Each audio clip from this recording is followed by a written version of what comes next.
नमस्कार विद्यार्थी मित्रांनो, चालता बोलता इंग्लिश ग्रामर या सिरीज मध्ये आपल्या सर्वांचं पुन्हा एकदा मनपूर्वक स्वागत आहे. विद्यार्थी मित्रांनो, इंग्लिश मध्ये जे पण वाक्य तुम्ही ऐकता, लिहिता किंवा बोलता, हे प्रत्येक वाक्य एकतर ऍक्टिव्ह वॉइस मध्ये असतं किंवा पॅसिव्ह वॉइस मध्ये असतं.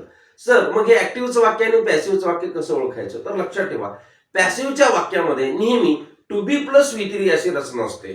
टू बी ची रूप कुठले आहेत? तर बी, एम, इज, आर, वॉज, वर, बीन, बीइंग या वर्बच्या नंतर लगेच जर मेन वर्बचा थर्ड फॉर्म असेल तर ते वाक्य हे पॅसिव्हाइज असतं. अन्यथा इतर सर्व वाक्य ही ऍक्टिव्हाइजची असतात. फॉर एक्झाम्पल बघा, सी राइट्स अँड एसे, यामध्ये राइट्स हा फक्त एकच मेन वर्ब आलेला आहे म्हणून हे वाक्य हे ऍक्टिव्हाइजचं आहे. आता दुसरं वाक्य बघूयात, and essay is written by her, या वाक्यामध्ये इज रिटन हे to be plus V three अशी रचना आलेली आहे म्हणून हे वाक्य पॅसिव्हाइजचं आहे. Thank you so much.